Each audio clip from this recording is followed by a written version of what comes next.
बिस्मिल्लाहिर्रहमानिर्रहीम। अस्सलाम वालेकुम माय यूट्यूब फैमिली। उम्मीद करती हूँ आप सब खैर खैरियत से होंगे। अल्लाह ताला आपको खैर खैरियत से रखे, जहाँ रहें खुश रहें आबाद रहें।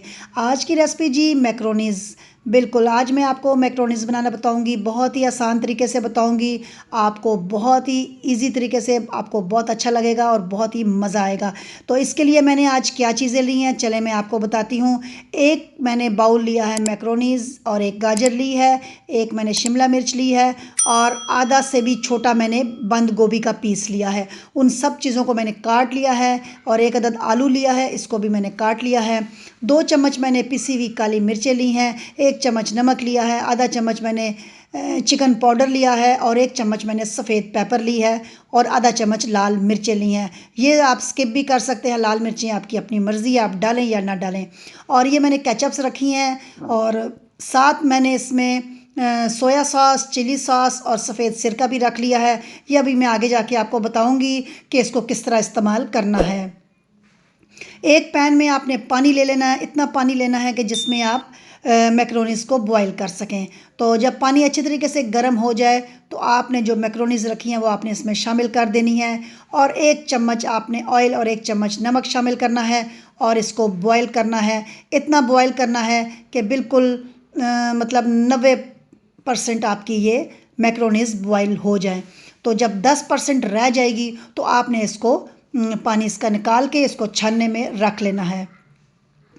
तो फिर आपने दूसरा पैन लेना है, उसमें आपने आधा कप ऑयल डाल के तो प्याज को फ्राई करना है। तो प्याज को आपने इतना फ्राई करना है कि वो काला ना हो, बस ब्राउन सा हो हल्का सा। तो आपने उतनी देर तक इसको फ्राई करना है। आप मेरी रेसिपीज़ देख रहे हैं, आपको कैसी लग रही हैं मुझे फ़ीडबैक ज़रूर दीजिएगा। और अगर आप लोगों में से किसी ने अभी तक मेरे चैनल को सब्सक्राइब नहीं किया या बेल आइकॉन के बटन को नहीं दबाया तो प्लीज़ दबा दीजिएगा और सब्सक्राइब कर दीजिएगा, ताकि मेरी आने वाली नई वीडियोस आपको देखने को मिलें। और आपके मैं फ़ीडबैक का इंतज़ार करूँगी, मुझे ज़रूर बताइएगा कि मेरी रेसिपीज़ आपको कैसी लग रही हैं। तो जी प्याज मेरा ब्राउन हो रहा है, आप देख सकते हैं। ये देखें जी काफ़ी हद तक ब्राउन हो गया है। अब मैंने इसमें आलू शामिल किए हैं, जो मैंने छोटे छोटे काटे थे वो मैंने शामिल कर दिए हैं। अब इसको मैं हिला रही हूँ, 2 से 3 मिनट इसको मैं पकाऊंगी ताकि ये अच्छी तरीके से गल भी जाएंगे और ये फ्राई भी हो रहे हैं, साथ साथ ये पक भी जाएंगे और हमारी रेसिपी भी साथ साथ तैयार हो रही है। आस्ता आस्ता हम चीज़ें डालेंगे, सारी चीज़ें मैंने इकट्ठी नहीं डालनी क्योंकि आलू जो है ना वो ज़रा देर से होते हैं, इसलिए आलू को मैंने पहले डाल लिया है। अब इसके बाद आस्ता आस्ता स्टेप बाय स्टेप हम सब्ज़ियाँ डालेंगे, साथ साथ मैं आपको बताती जाऊँगी, आप नोट करते रहिएगा। तो बहुत ही आसान रेसिपी मैं आपको बताती हूँ, बहुत ही आसान तरीके से बताती हूँ। उम्मीद करती हूँ मेरी बच्चियाँ, मेरी बहनें और मेरे भाई जो भी बना रहे हैं उनको मेरी रेसिपीज़ बहुत अच्छी लगती होंगी। और अब मैं इसमें क्या शामिल कर रही हूँ, बिल्कुल अब मैं इसमें गाजर डाल रही हूँ। आप देख सकते हैं कि गाजर को मैंने ज़रा लंबाई में काटा है। अगर आपको इस शेप में पसंद है तो ठीक है, नहीं तो आप जिस तरह आपने आलू काटे हैं, शिमला मिर्च काटी है, आप उस शक्ल में भी गाजर को काट सकते हैं। तो ये जी मेरी क्वांटिटी जितनी मैं बना रही हूँ मैंने उतनी ही चीज़ें डाली हैं। अगर आपको ज़्यादा इसकी क्वांटिटी करनी है तो आप इन चीज़ों को डबल कर लीजिएगा, तो कोई मसला नहीं है, चीज़ों को डबल करके बना लीजिएगा। मैंने जितनी क्वांटिटी ली है उसमें इतनी ही चीज़ें जाती हैं, इसलिए मैंने इतनी ही डाली हैं। तो ये देखें जी गाजर मेरी फ्राई हो रही है। जब गाजर फ्राई हो जाएगी तो इसमें मैं शिमला मिर्चें डालूँगी। अभी बस थोड़ी सी देर रह गई है, फ्राई हो चुकी है। आलू मैंने पहले डाले थे, फिर मैंने गाजर डाली है और अब इसके बाद शिमला मिर्चें डालेंगे और फिर उसको भी फ्राई करेंगे। तो जब तक ये फ्राई हो रही हैं आप देख सकते हैं मीडियम आंच आपने रखनी है, चूल्हा आपने तेज़ बिल्कुल नहीं करना, नहीं तो आपके सारे ये चीज़ें जल जाएंगी और मज़ा नहीं आएगा। तो जी शिमला मिर्चें शामिल हो चुकी हैं जी इस स्टेज पे, तो इनको भी हम हल्का सा फ्राई करेंगे। तो जब ये फ्राई हो जाएंगी तो फिर इसमें हम बंद गोभी शामिल करेंगे। 2 मिनट मैंने शिमला मिर्चों को फ्राई करना है, 2 मिनट के बाद मैंने इसमें बंद गोभी शामिल कर देनी है। बंद गोभी बहुत जल्दी हो जाती है, इसलिए बंद गोभी को बहुत हम आखिर में शामिल करते हैं।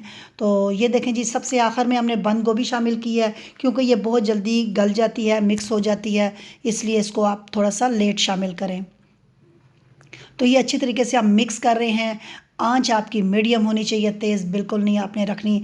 तो ये अच्छी तरीके से जब मिक्स हो जाएगी तो फिर इसमें मैं 2 चम्मच सोया सॉस, 2 चम्मच चिली सॉस और 2 चम्मच सिरका डालूँगी।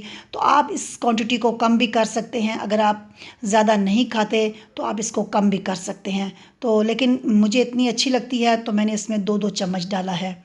तो ये मैं अभी इसमें शामिल कर रही हूँ। अब देखिएगा कि मैं कौन सी चम्मच इस्तेमाल कर रही हूँ। इसी चम्मच से मैंने सारी चीज़ों को नाप किया है। आप भी 1 चम्मच रख लीजिएगा, इसी साइज़ की, उसी से आपने डालनी है। अगर आपको किसी स्टेज पे ये चीज़ें कम लगें तो आप ये चीज़ें बाद में शामिल कर सकते हैं। तो ये देखें जी, तीनों चीज़ें चली गई हैं। अब इसको मैं मिक्स कर रही हूँ और मिक्स करने के बाद फिर इसमें मैं जो मसाले हैं वो शामिल करूँगी। मसाले शामिल करने के बाद फिर मैं इसको मिक्स करूँगी।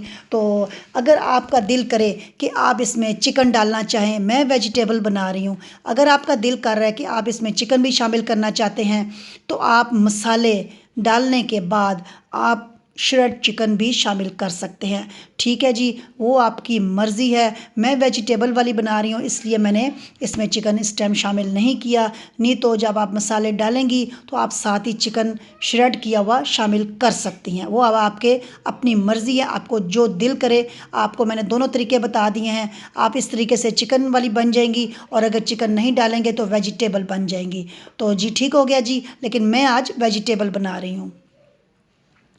तो ये देखें जी, अब मेरे मसाले चले गए हैं। अब जो मैंने मैक्रोनीज़ रखी थी उबाल के, उसको मैंने रखा हुआ था छानने में, छान के, तो अब मैं वो सारा पानी मेरा निकल गया है।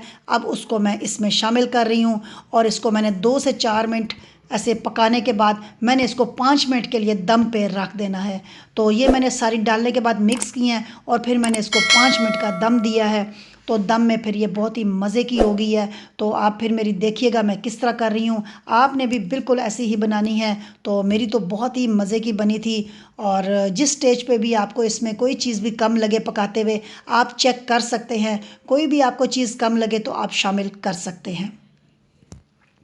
नमक भी आप देख सकते हैं। और आप कोई भी चीज़ आपको कम लगे, सिरका, सोया सॉस, चिली सॉस, आप वो भी शामिल कर सकते हैं।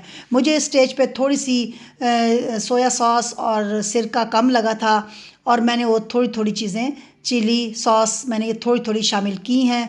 अब आपकी मर्ज़ी है, आपके घर में कितने स्पाइसेस खाते हैं आप उस हिसाब से शामिल कर लीजिएगा। तो ये जी मैंने फिर इसको थोड़ा सा दम पे रख दिया है। 2 से 4 मिनट मैंने इसको दम दिया है। दम देने के बाद जब मैंने खोला है तो मैंने इसको देखा है कि ये बहुत ही मज़े की और बहुत ही प्यारी बन गई थी, बहुत ही अच्छी। तो मैंने थोड़ी सी इसमें से निकाल ली थी और जो मैंने इसमें मैंने केचप डालनी थी वो मैंने अलग कर ली थी और विदाउट केचप मैंने अलग कर ली थी।